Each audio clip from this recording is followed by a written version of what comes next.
Assalamu alaikum wa rahmatullahi wa barakatuh. Aujourd'hui, on va écrire ce, cette partie de ce texte.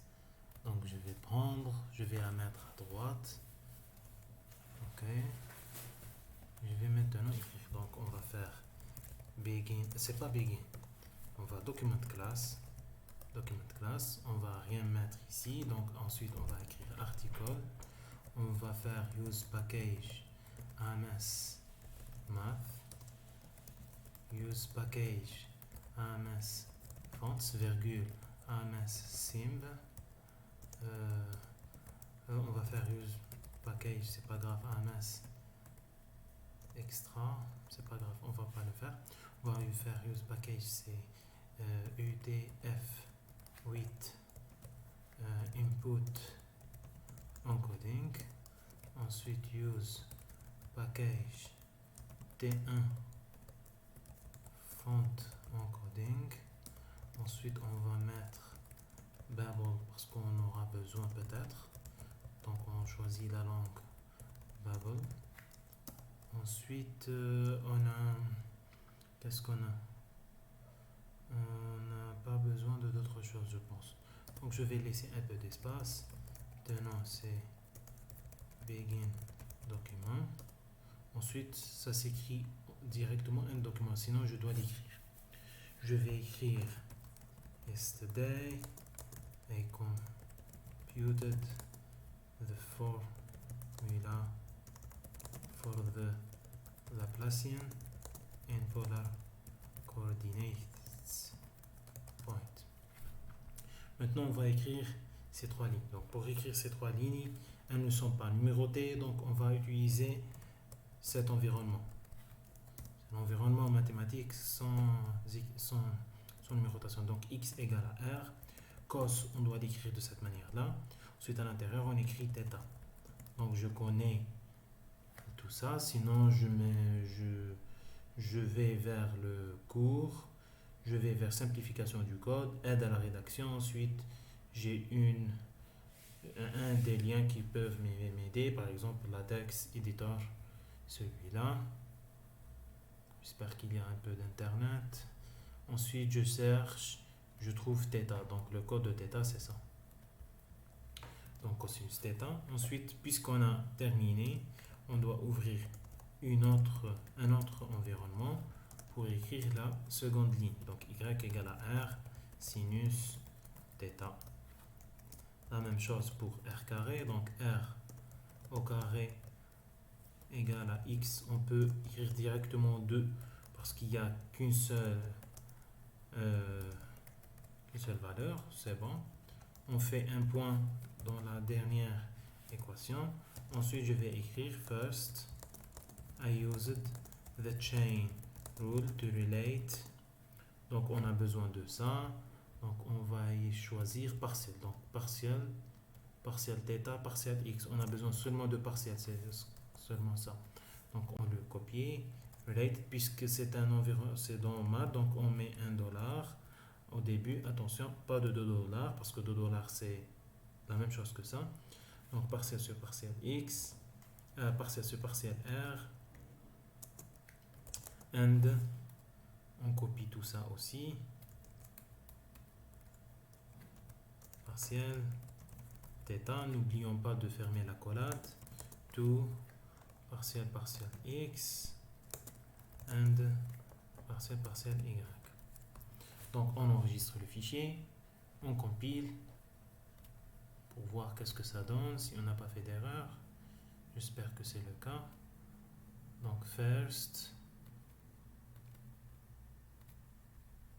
I use chain rule. Donc, tout ça, c'est bon. Maintenant, regardons que l'espacement est assez grand par rapport au fichier source. C'est pas le fichier source, le document qu'on a utilisé. Donc, pour le document qu'on a utilisé, on a un petit espacement. Donc, pour faire ça, on a des environnements qui correspondent à plusieurs équations. Donc, ces environnements, l'un des environnements les plus utilisés, c'est l'environnement Alini. Alini sans étoile, pour dire que ces équations vont être numérotées. Aligne avec étoile, ces environnements ne vont pas être numérotés. Il me dit qu'il y a des erreurs parce qu'il ne faut pas écrire un argument à l'intérieur de notre argument. On sépare les équations par double anti-slash pour dire que c'est la fin de la ligne. On compile pour voir qu'est-ce que ça donne. Donc on recompile. En recompilant, on a les trois équations qui sont numérotées. On ajoute une étoile dans l'environnement et on le ferme toujours avec le même nom. Les équations ne sont plus numérotées. Ils doivent ne pas être numérotées. C'est pourquoi. Très bien, ils ne sont pas numérotés. Maintenant, comment aligner les équations en utilisant égal? On a ce caractère pour dire qu'ils doivent être égales. On fait le caractère après l'égalité. Pour dire maintenant, je veux qu'ils soient organisés de cette manière-là. C'est comme si c'est la première. À gauche, c'est une écriture. Et à droite, c'est tabulation. Donc on recompile pour voir. Ils doivent être maintenant réorganisés de la manière voulue. Il y a d'autres qui veulent ajouter ce caractère de tabulation avant égal. C'est un choix. Mais n'oublions pas qu'il y a un petit espace avant l'égalité. Est-ce que ce serait le cas avec notre... Donc je pense que cette écriture est meilleure. Mais comment savoir laquelle est la meilleure? On doit chercher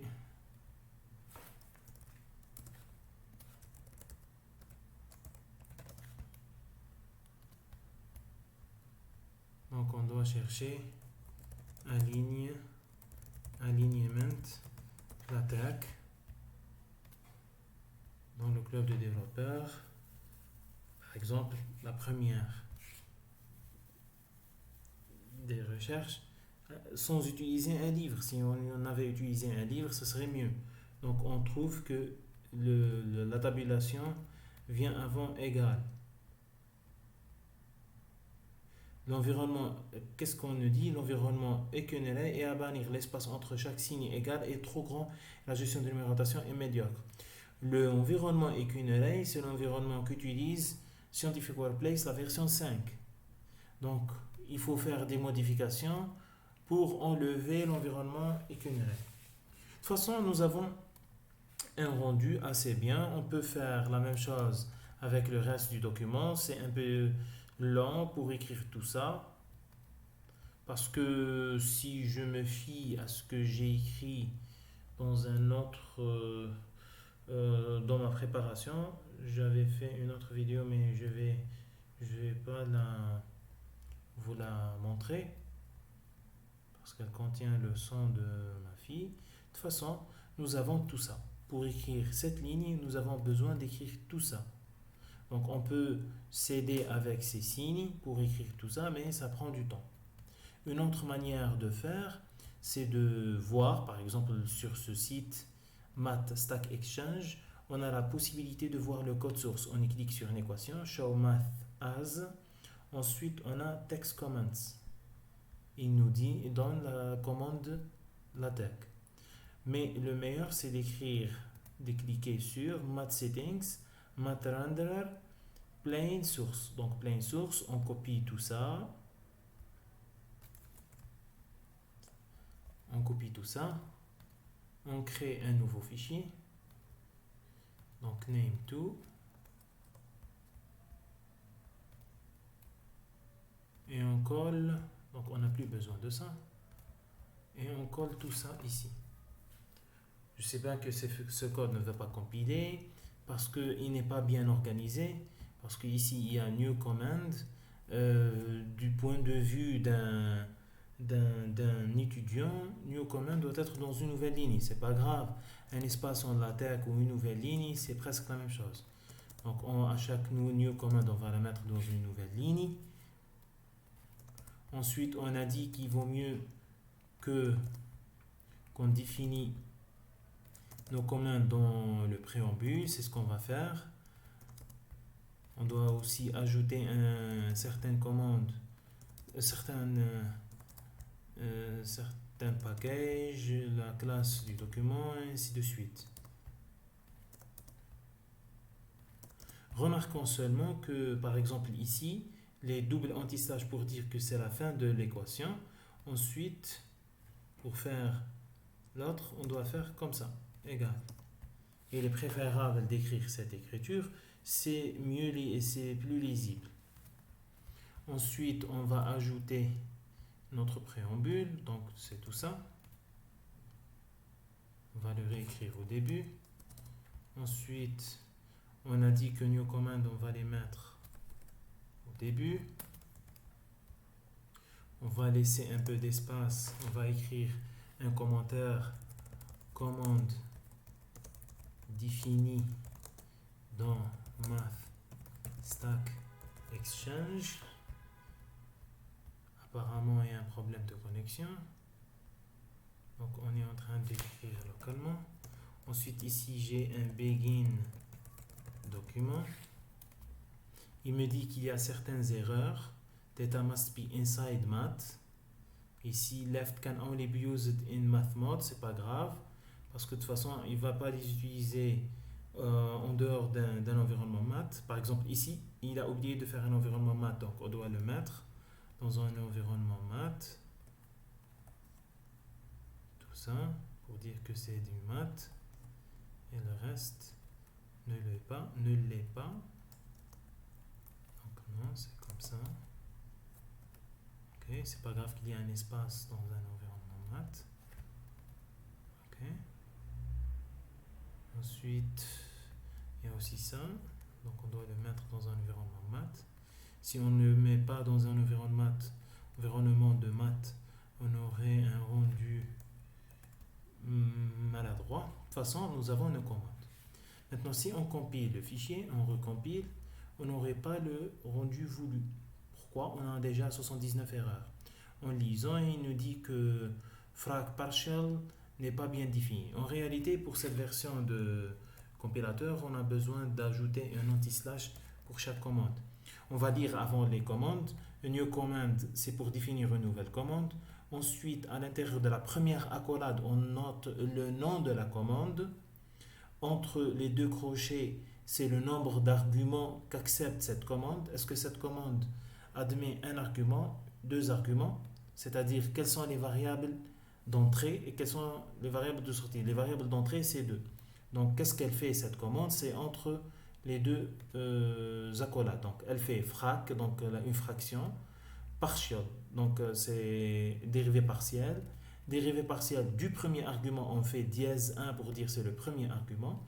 Sur partielle, c'est la dérivée partielle du deuxième argument. C'est-à-dire, on écrit la commande de cette manière-là.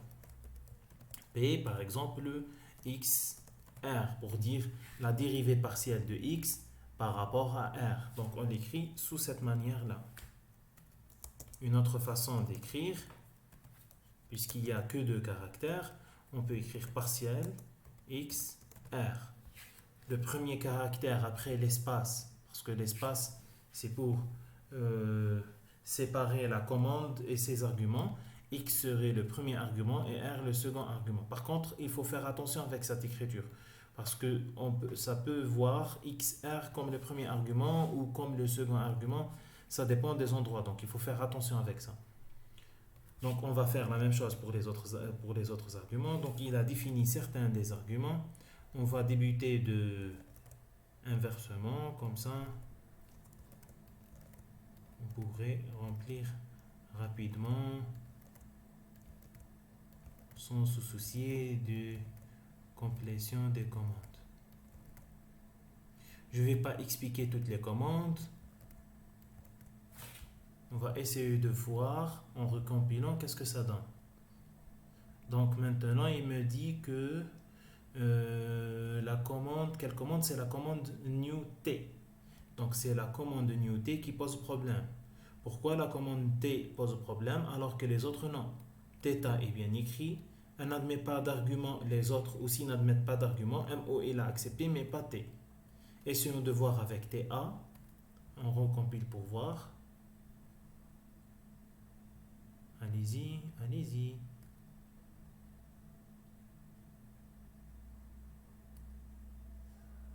Donc, avec T, il a accepté. Par contre, nous a dit runway argument. Donc, runway argument, c'est dans la ligne 28. Donc, la ligne 28, on s'en fiche. Pour le moment, TA, il l'a accepté. C'est-à-dire que le nom anti/T, il l'a utilisé déjà ou c'est utilisé déjà dans une autre. Donc, on va faire renew command. C'est-à-dire, anti/T, tu n'utilises pas comme tu le sais. Utilise anti/T comme je vais te le donner. Ensuite, ici, il y a un petit problème parce que je n'ai pas copié exactement comme il se doit. On va faire je vais tricher un peu. Donc, chez GY, PX, POX. Donc, c'est POY. Ok? C'est pour faire les choses rapidement. C'est ça l'intérêt. C'est non. Ensuite, on va recompiler pour voir. Je pense qu'il n'y a pas d'erreur maintenant. Donc, c'est un problème de connexion. Il nous dit saving 12 seconds of unsaved changes. Donc, il y a un problème de connexion. Malheureusement, c'est le cas ces jours-ci. C'est pas grave. Je vais copier tout ça localement et on va le compiler. C'est pas grave. Donc, on CTRL C. On a oublié de out of sync. Donc, show local file contents. Ok. C'est pas grave, le load editor. Donc on a oublié de faire un document. Plutôt un document il est au début, donc on va le faire en bas. Un document, on va recompiler pour voir. Est-ce que ça donne le résultat voulu? Eh bien oui, ça donne le résultat voulu. Donc on peut utiliser un code déjà existant. Je pense que j'ai fermé. Donc on peut utiliser un code déjà existant avec des petits changements. Donc on va revoir le code matrender HTML CSS. Donc de plus, on peut utiliser du code LaTeX dans un forum. Donc ce n'est pas la peine d'utiliser plusieurs outils, plusieurs applications, Word, LaTeX, code HTML et ainsi de suite. On a besoin seulement du code LaTeX pour écrire des maths. Et ce code LaTeX, on peut l'intégrer dans un autre langage, disons entre parenthèses, on peut l'introduire dans un autre langage et l'écrire convenablement. Donc, on a tout notre texte qu'on veut. C'est bien le rendu voulu. Maintenant, on va essayer de lire ce qui est écrit. Je vais prendre une des équations, c'est l'équation que j'ai créée moi-même. On va l'écrire au-dessous de celle existante de notre monsieur et on essaie de voir. Donc on a x, espace en latex, ça ne change pas le résultat puisque c'est écrit dans un environnement de maths. Ici r carré c'est la même chose, c'est carré. X carré plus y carré c'est la même chose, donc cette équation c'est la même, on la supprime. Ensuite on a x égale r ct. On a r ct. C'est quoi ct? On va lire ct c'est quoi? En début on a ct c'est cosinus t. Donc, cosinus t, on va écrire cosinus t, c'est quoi? Donc, cosinus t. Ensuite, on doit lire t. T, c'est quoi? C'est θ. Donc, au lieu d'écrire cosinus θ, cosinus et son argument, c'est θ, on écrit seulement ct. La même chose pour st, c'est défini en haut, c'est sinus t, donc c'est sinus θ. Donc, tout ça, c'est écrit d'une façon beaucoup plus petite. Maintenant, pour la première équation de donc c'est cette équation-là. Pour l'écrire en LaTeX, je me suis servi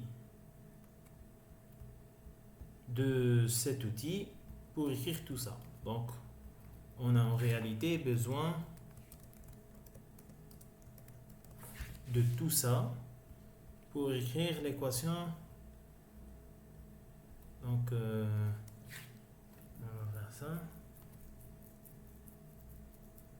Ok. Pour écrire cette équation, qui est écrite très petit ici, on a eu besoin d'écrire tout ça. Donc, qu'est-ce qui est écrit ici? PO. Qu'est-ce que fait PO? Il a défini PO comme c'est P, et le premier argument, c'est rien. P fait quoi? C'est partiel, c'est-à-dire la dérivée partielle, c'est ce signe-là. Dérivée partielle, il n'y a pas d'argument, donc ça reste dérivée partielle tout court. Ensuite, on a le deuxième argument en bas, donc au dénominateur, donc partiel et deuxième argument. Le deuxième argument, c'est quoi de PO? On va voir en bas, on a POX, donc c'est dérivée partielle sans argument, donc nul, aucun argument, et dénominateur X. Ici, c'est la même chose. Ensuite, il a fait P, donc c'est la dérivée partielle de R par rapport à X. On le lit ici, c'est la dérivée partielle de R par rapport à X. Parce que P admet deux arguments. Le premier argument, c'est au nominateur et le deuxième argument au dénominateur. Ensuite, on a PO pour dire que c'est la dérivée partielle d'aucune fonction. Ensuite, on a R en dénominateur. Et ainsi de suite. Pour, par exemple, ici, T c'est θ. PO, c'est dérivée partielle, il n'écrit rien, c'est T. Et ainsi de suite pour les autres. OK?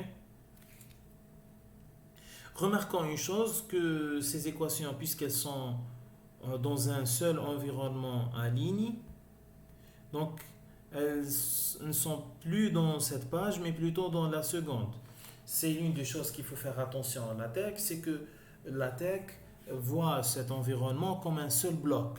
S'il n'arrive pas à l'écrire dans une page, il va faire une des choses. Soit il le met dans la page suivante, soit il le laisse comme il est, même avec un débordement, c'est pas grave.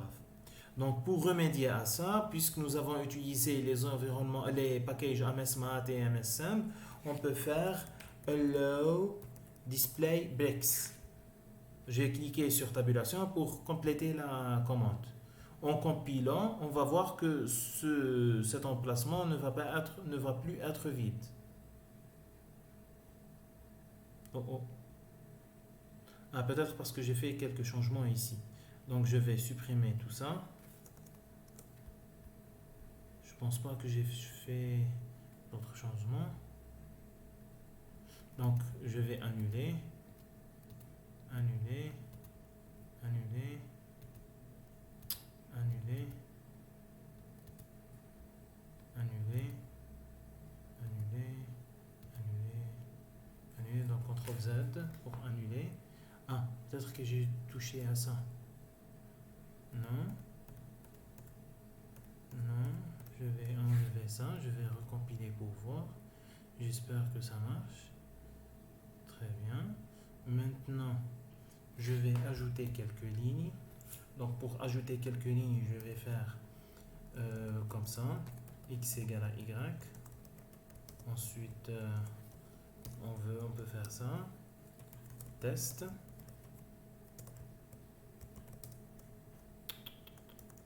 Parfois, la complétion fait des dégâts. Donc, Y égale à T. Non, je ne vais pas écrire ça. OK. Ensuite, on recompile pour voir. Ça va passer à notre page. Bien sûr, ça dépend des marges et ainsi de suite. Mais on veut avoir un rendu. Donc, on va faire allow display breaks. On va recompiler. Maintenant, notre environnement à ligne a été, disons, cassé en deux. Donc maintenant, sans allow display breaks, on a un saut de page direct. Parce qu'il voit tout ça comme un seul bloc. Sans le pourcentage, il va accepter que notre environnement soit découpé en deux. Donc c'est découpé en deux. Bien sûr, on peut changer ici, par exemple, 12 points. On va écrire, par exemple, le I4 paper. On va faire ça. On aurait un peu plus d'espace, j'espère. Plutôt, c'est l'inverse. C'est pas grave. On va utiliser, par exemple, 10 points. Ok, très bien. Maintenant, on a assez d'espace, donc on n'a plus besoin de Allow Display Breaks. Mais en changeant le style, même si on change de style ici à 12 points, sans Allow Display Breaks, on se soucie des espacements. De toute façon, la tech nous informe de tout ça dans le log. Il nous dit Overflow Hashbox. On va voir le row. Il nous dit, bien sûr, avec celui-là, ça se voit pas bien. De toute façon, on a Overflow Hashbox. Et apparemment, il n'y a pas de Overflow VBox. C'est pas normal. Apparemment, c'est pas normal. Parce qu'il voit que ça pose pas de problème. Si on avait beaucoup d'environnement, alors il aurait peut-être signalé. De toute façon, il nous a dit qu'il y a un hashbox, j'ai oublié de l'expliquer, donc hashbox dans la ligne 68. Dans la ligne 68. Donc la ligne 68, c'est end align, mais on ne voit pas ce débordement. Comment on peut le voir? C'est en ajoutant un des arguments optionnels de l'article, c'est draft. En écrivant draft, on aurait un certain X, un certain bloc noir pour dire qu'il y a un petit dépassement ici. En haut, il n'y a pas de dépassement, mais ici, il y a un dépassement. Est-ce qu'on accepte ce dépassement? Bien sûr, c'est pas grave parce que c'est seulement 20 points. Est-ce qu'on veut que la tech ne le signale plus? On le verra, Inch'Allah, dans des cours avancés. De toute façon, je n'ai plus besoin de ça. Je l'enlève, je recompile. Il y a un problème de connexion. Par contre, ce qui est intéressant, c'est qu'on n'a pas besoin d'un fichier local. On peut prendre tout ça, le copier, si on veut aller vers notre éditeur local, par exemple OneEdit, un nouveau fichier, on copie tout ça, on compile, on va nous dire enregistre le fichier, donc je vais l'enregistrer dans le bureau par exemple, j'espère, par exemple l'article 1, on va faire test de Adini. Il va compiler. Il n'y a pas d'erreur. C'est bien. Il y a un bad box. Donc, c'est quoi le bad box? C'est le même bad box qu'avant. On ouvre le fichier d'une autre manière parce que j'utilise un lecteur en mode dark. Donc, je vais l'ouvrir avec Adobe Reader pour vous. Donc, on a notre code. C'est bien. Notre code, très bien, on a tout ça. En utilisant la commande Allow Display Breaks. I can't write. Regardez ce qui arrive. Il nous dit je ne peux pas écrire dans le fichier test align. Pourquoi il n'arrive pas à écrire dans le fichier test align? Parce que j'ai utilisé Adobe Reader. Adobe Reader ouvre le fichier et le bloque en lecture. La tech ne peut pas ouvrir le fichier en mode écriture.